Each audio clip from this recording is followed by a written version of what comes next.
The night sky above Earth was always a canvas of twinkling stars. People below lived their lives under the vast expanse, unaware of the ancient forces that controlled the universe. The world, for all its wonders, seemed so small, so fragile. And yet, everything changed on a single fateful night. It began with a low rumble. At first it was so soft that most people brushed it off as thunder from a faraway storm. But then it grew louder. The earth trembled beneath their feet, and the wind began to howl with a force unlike anything humans had ever felt. It was as if the world itself was being pulled apart. Suddenly, a bright light split the sky. It wasn't like the soft glow of the moon or the warm rays of the sun. It was blinding, a radiant beam that filled the heavens with an intensity so strong that it seemed to pierce the very fabric of the night. People looked up in shock, unsure of what they were seeing. For a moment, the whole world held its breath. The sky, once filled with stars, was now a swirling vortex of light and shadow. The air seemed to hum with a strange energy, and even the earth seemed to pause, as if waiting for something monumental to unfold. Then, the impossible happened. From the center of the light, vast and powerful figures began to emerge, beings of immense power, their forms more divine than anything humanity had ever imagined. They appeared as silhouettes at first, tall and majestic, their shapes outlined by the blinding glow surrounding them. As the light began to dim, the full scale of their presence became clear. These were not mere mortals, but gods, ancient and otherworldly, their very presence commanding awe. The gods towered above the world, their forms radiating an ethereal glow that lit up the entire sky. Each one seemed to be made of the very elements of the universe. One was like a storm cloud, crackling with lightning, while another was as solid as a mountain, its body made of stone and earth. The third shimmered with the hues of the ocean, its body flowing and shifting like water, while a fourth was as bright as the sun, its body blazing with golden flames.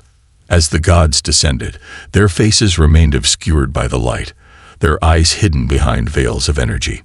The earth below quaked even more violently now, as if it were alive, reacting to their arrival. People screamed, unsure of whether to run or to look up at the sky. Some of them fell to their knees, their hearts racing with a strange mixture of fear and reverence. And then, as if answering the questions of those below, a voice, deep, resonant, and powerful, boomed from the heavens. "Fear not, children of the earth," the voice said, echoing in the minds of every living creature. "We, the ancient gods, have watched over you since the dawn of time. And now, the time has come for us to choose you." The voice was not one, but many, as if the gods themselves were speaking through the very fabric of reality. It echoed in the air, vibrating the earth beneath their feet. It carried with it the weight of centuries, the power of millennia. "Humanity," the voice continued, "you have struggled, you have fought, and you have risen from the ashes of your own mistakes. And now we have chosen you as our favored children." There was a pause, a moment where the world seemed to stand still, the air thick with the weight of the gods' words. "You shall be our chosen ones, for the time has come for you to inherit the power of the divine, to rise above the limits of your flesh, to become more than mortal. We have watched you, and we have seen your potential." As the gods spoke, the sky shifted again, and beams of pure light shot down from the heavens, striking the ground with incredible force. People covered their eyes, shielding themselves from the blinding radiance. In the distance, the mountains trembled, and rivers began to churn, as if the earth itself was being remade. But the humans were not alone in their reaction. The animals, too, felt the gods' arrival. Birds took to the sky, circling above in chaotic flocks, while the beasts of the forests gathered, their instincts guiding them to the open fields. The gods had chosen humanity, but their influence was felt by all living things. As the light subsided, a new sensation filled the air. The people could feel it deep within their bones, a kind of energy coursing through the world. It was as if the very atmosphere had been charged with power, as if the gods' arrival had imbued the world with something new, something sacred. The humans, at first, stood frozen, unsure of how to respond. They looked to one another, their faces filled with disbelief. Some of them believed in the gods, in the ancient myths and stories passed down through generations. Others, however, were skeptical, their minds racing with questions. Were the gods real? What did this mean for humanity? And perhaps most importantly, why had the gods chosen them? The gods' voices broke through the chaos, again speaking to the people below. "We are the architects of the universe," the voice said. "We shaped the stars and the oceans. We created the land and the sky. And now, we have chosen you, the children of earth, to share in our divine purpose. You will no longer be mere mortals. We will bestow upon you the gifts of the gods." With those final words, the light intensified once more, and a wave of energy flooded the world. Those who had been standing in awe began to fall to their knees, overwhelmed by the sheer power that surrounded them. Some of them felt it coursing through their veins, this divine energy that seemed to awaken something deep within them. The gods, however, were not finished. One by one, they began to step forward, each god lifting their hand and sending beams of light down toward the people. The beams touched individuals with a force that was gentle yet undeniable, and as each one was touched, they began to feel something extraordinary happening within them. It was as if their bodies were being filled with power, strength, speed, agility, things they had never known they were capable of. A young woman, standing at the edge of a crowded field, looked down at her hands, which now glowed with a faint otherworldly light. Her heart raced as she realized what was happening. She was being chosen. In another part of the world, a man stumbled back, feeling a strange surge of energy run through him. His body seemed to grow stronger, more powerful. He looked around at the others, each of them experiencing the same transformation. The air hummed with a new energy, and a quiet whisper spread through the crowd. "We are the gods," the voice continued, "and we have chosen you to walk with us." But just as the feeling of divine power began to settle into the hearts of the people, the gods paused. A long silence fell over the world, and the air seemed to thicken with anticipation. It was as though the gods were waiting for something important. And then the voice spoke again. "But beware, children of earth, with great power comes great responsibility. We have chosen you, but you must prove yourselves worthy. You will face challenges, tests, and trials. You will learn what it means to carry the weight of the divine. And you will be tested not only by the forces of nature, but by the darkness that lies within your own hearts." The gods' warning hung in the air like a dark cloud, casting a shadow over the people. They had been chosen, yes, but the path ahead was far from certain. As the gods' presence began to fade, leaving behind only the glow of their divine energy, the people were left in stunned silence. The world had changed in an instant, and with it, their lives would never be the same again. The gods had chosen humanity, but the real challenge had only just begun. The world had not yet fully recovered from the shock of the gods' arrival. People still gazed up at the sky, as if expecting the divine beings to descend once more. But instead there was an eerie silence, broken only by the soft whispers of wind as it rustled through the trees.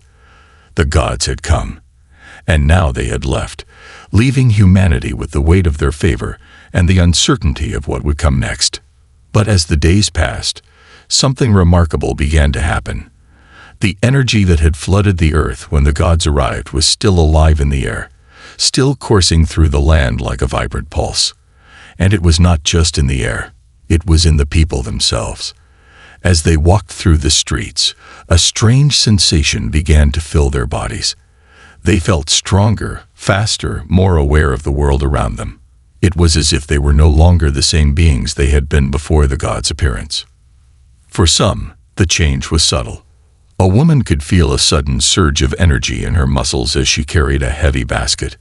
A child, running through the fields, could suddenly run faster than she ever had before, her feet barely touching the ground.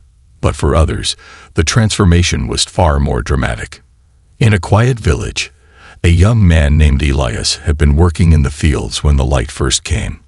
He had been one of the many who had stood in awe, watching as the gods descended. But now, as he worked under the sun, a strange sensation began to ripple through his chest.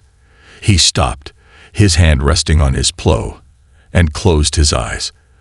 A tingling warmth spread through him, and in that moment, he felt as if he could lift the earth itself. Without thinking, he gripped the plow with both hands and heaved. To his amazement, the heavy plow rose effortlessly into the air, as if it were weightless. Elias stared at the plow, then at his hands, his heart racing. He had always been strong, but this was something else entirely. He dropped the plow and ran toward the village square, shouting to those he passed. He was met with astonished gazes, and when he reached the village center, he did something that had never been done before. He lifted a large stone from the ground, holding it over his head with ease. The villagers stared, their mouths agape.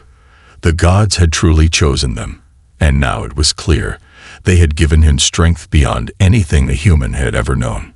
Elias was not the only one to experience this gift. Across the world, people were waking up to their own divine blessings. A young woman in a distant city, previously weak and frail, found that her body was now filled with boundless energy.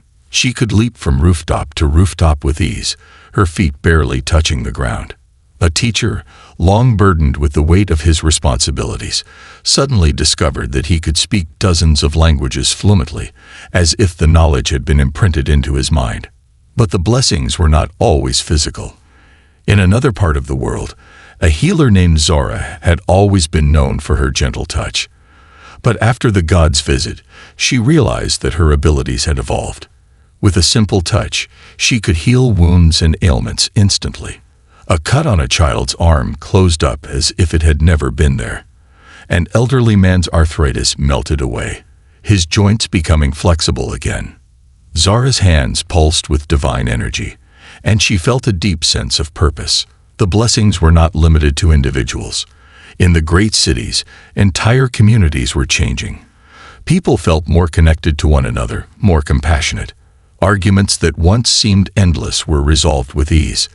Families reconciled, old wounds were healed, and the sense of unity grew stronger by the day.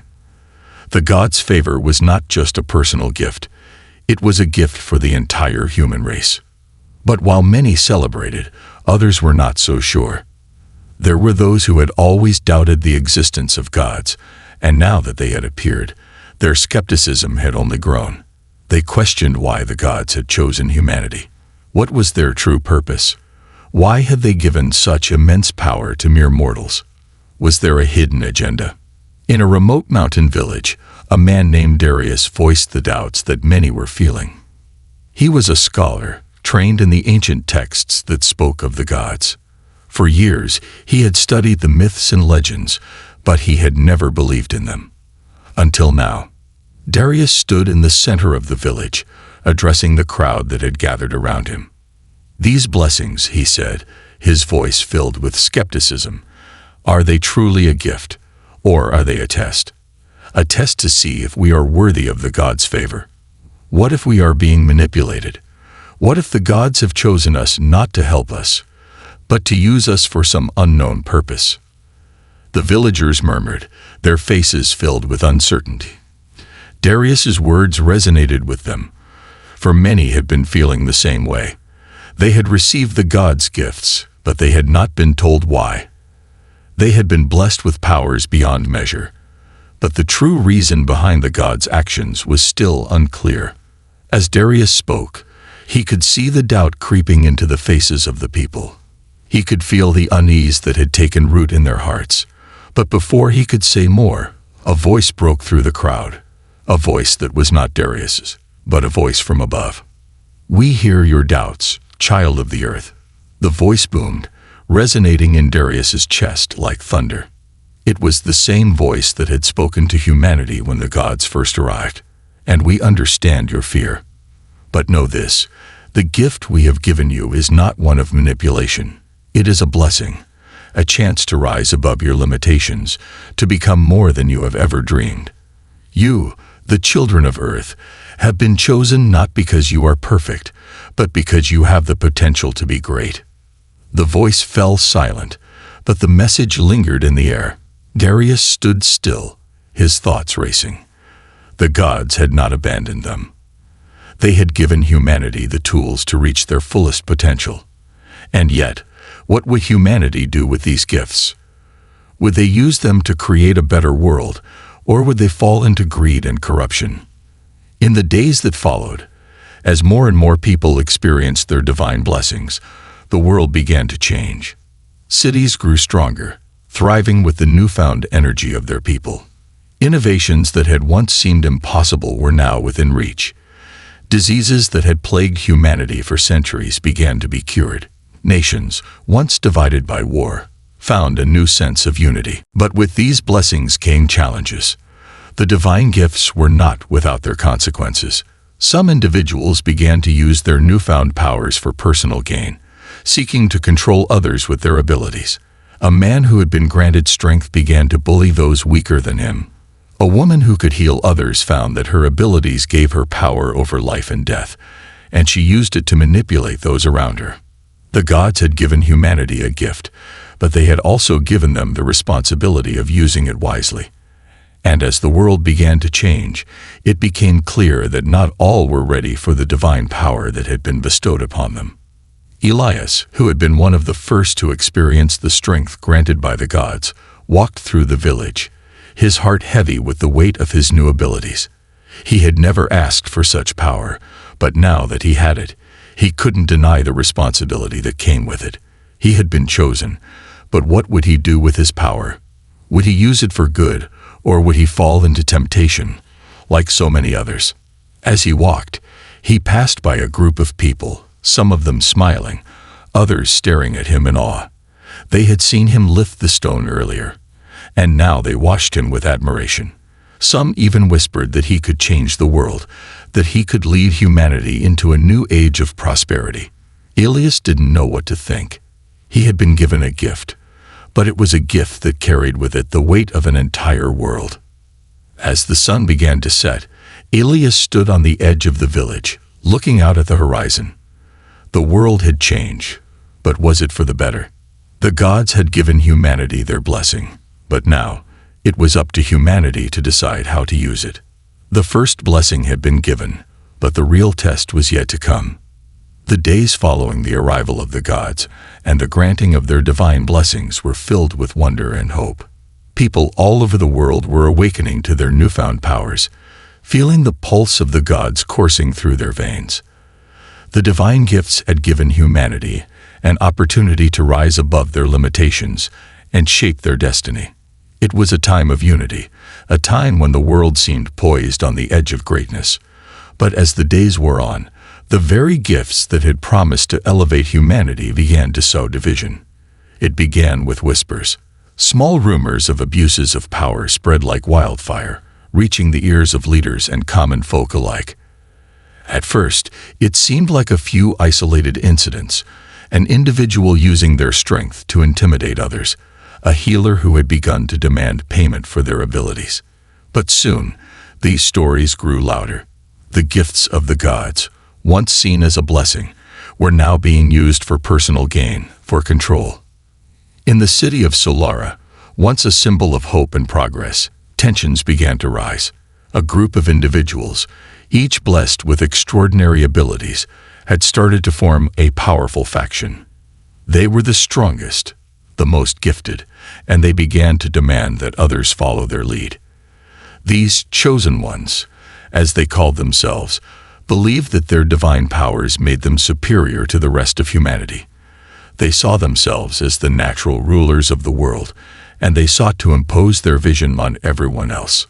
A woman named Amara, who had been granted the power of telekinesis, was the leader of this faction. She was charismatic, persuasive, and fierce, and under her leadership, the chosen ones quickly began to gather followers.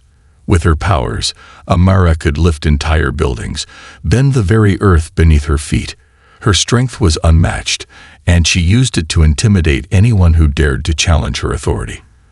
The people of Solara, once united in their joy at receiving the gods' blessings, now found themselves divided into two camps: those who supported Amara and her vision of a new world order, and those who saw her as a threat to the fragile peace that had been built after the gods' arrival. At first, Amara's followers were only a small group, but their numbers grew rapidly. They began to take control of key locations in the city: government buildings, marketplaces, and public squares. The tension in the air was palpable. People no longer walked the streets in peace. Now they looked over their shoulders, afraid of what might happen next. Amara's followers were becoming bolder, more aggressive. They demanded that the city's leaders recognize their superiority, that they relinquish control to the chosen ones. And so, the struggle for control began. It was not just in Solara where these tensions were building. Across the world, in every city, in every town, the same conflicts were arising. The gods' gifts were not the equalizer they had been promised to be. They were, instead, the catalyst for division. Those who were blessed with power felt a sense of entitlement, a belief that they were destined to rule. And those who were not blessed with the gods' gifts found themselves marginalized, left to wonder if they had been forgotten. In the village of Aethera, Elias, the young man who had once been the symbol of hope, now found himself struggling with the very gift that had given him so much strength. At first, he had used his powers to help others, lifting heavy burdens, rebuilding homes, protecting the weak. But as the tensions between the chosen ones and the rest of humanity grew, Elias began to question the purpose of his gift.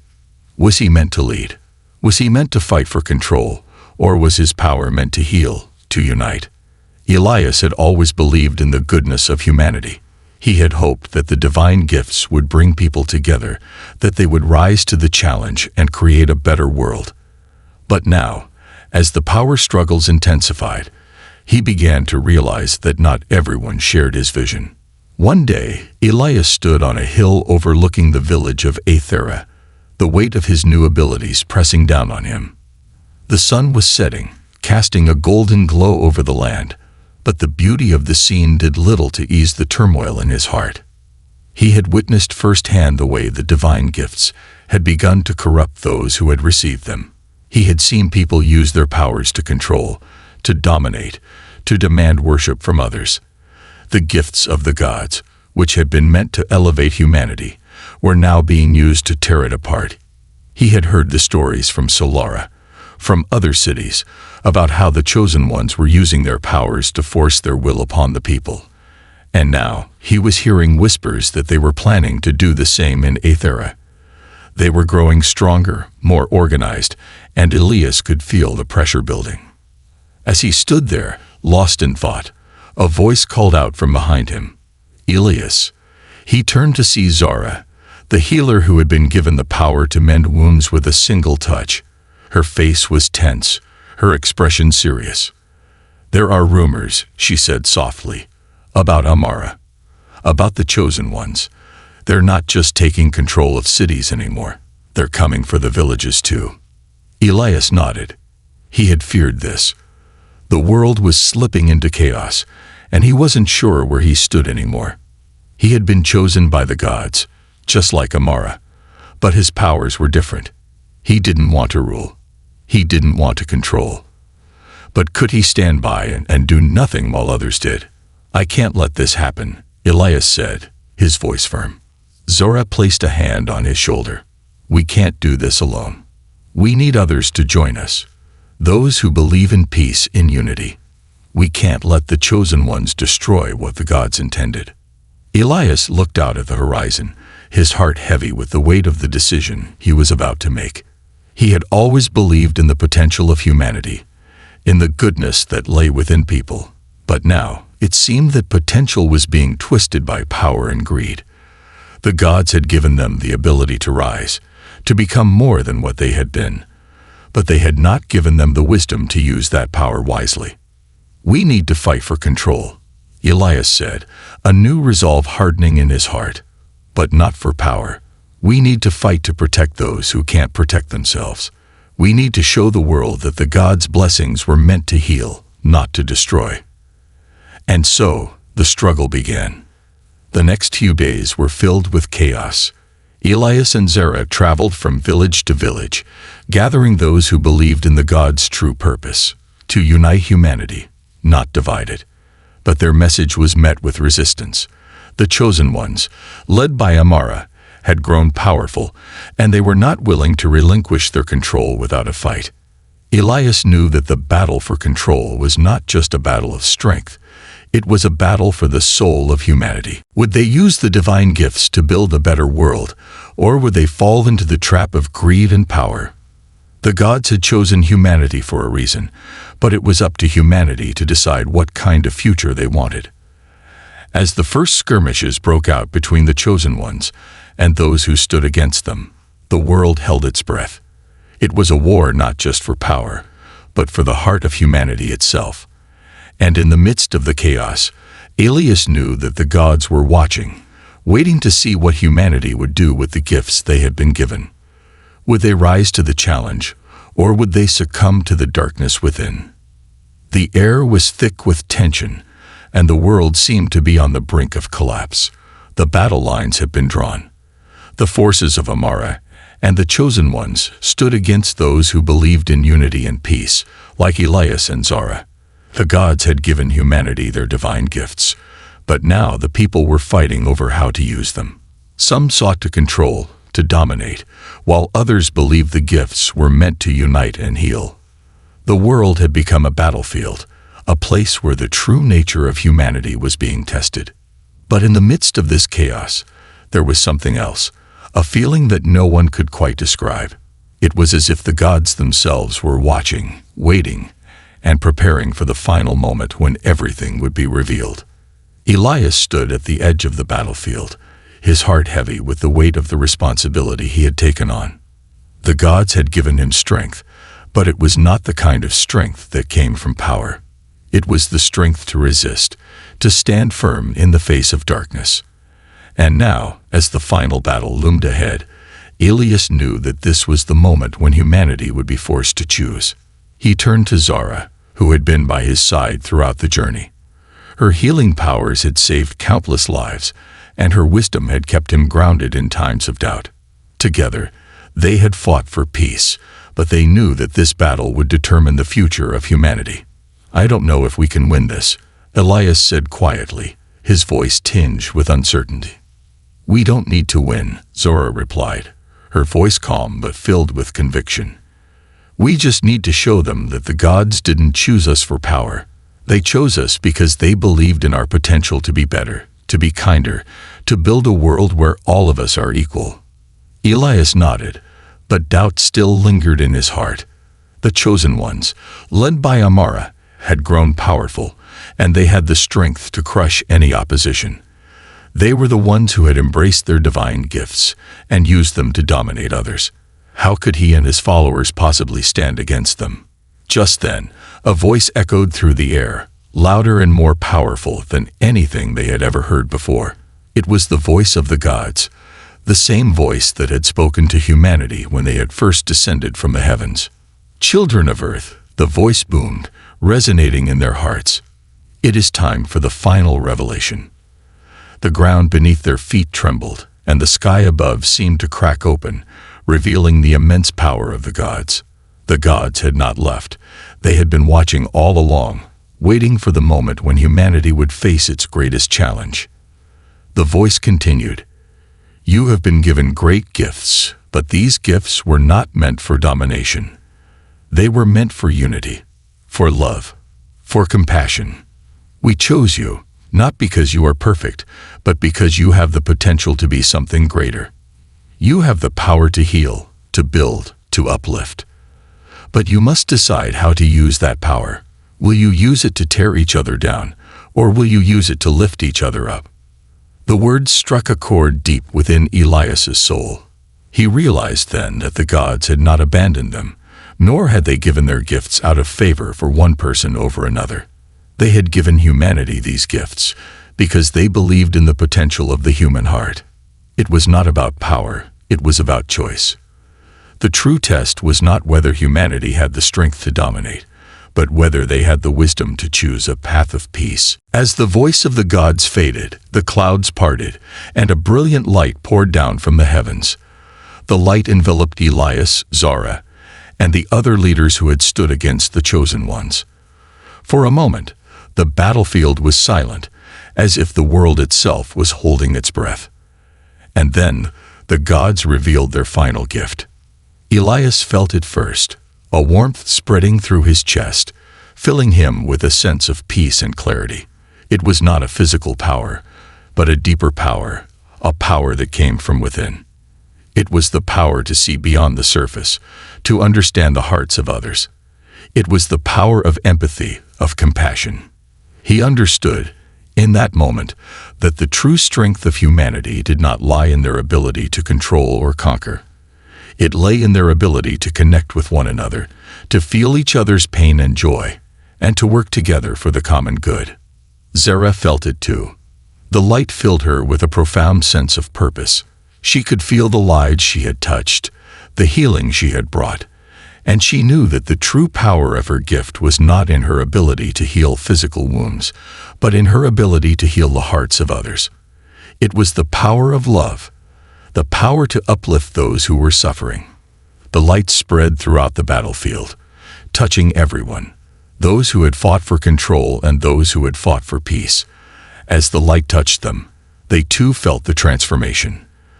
The chosen ones, who had once used their powers to dominate, felt the weight of their arrogance lift.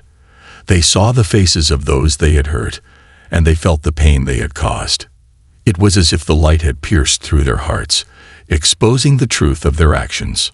Amara, the leader of the chosen ones, stood at the center of the battlefield, her eyes glowing with the power of the gods. She had been the embodiment of strength and dominance, but now she felt something different. She felt a deep sense of sorrow for the people she had hurt. Her power had made her feel invincible, but now she understood that true power was not about control. It was about compassion.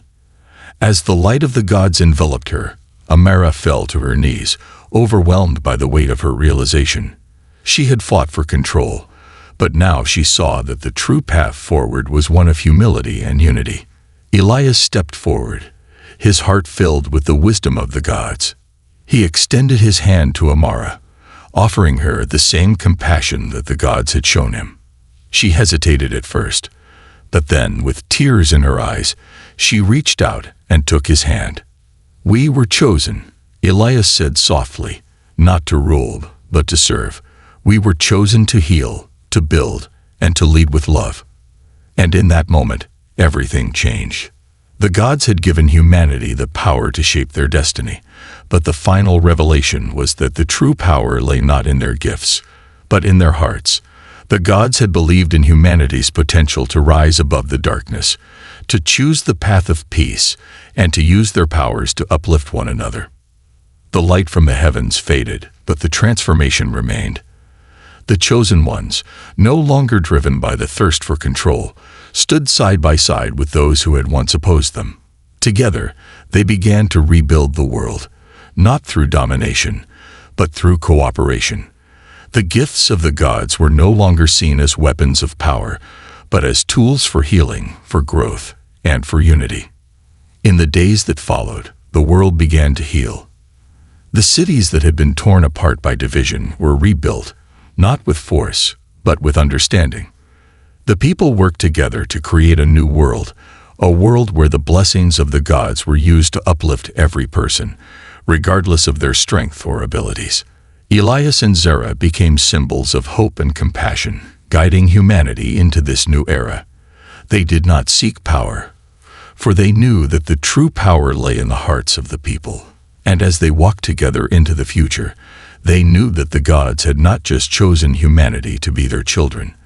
They had chosen humanity to be the caretakers of the world, to guide it toward peace, love, and unity.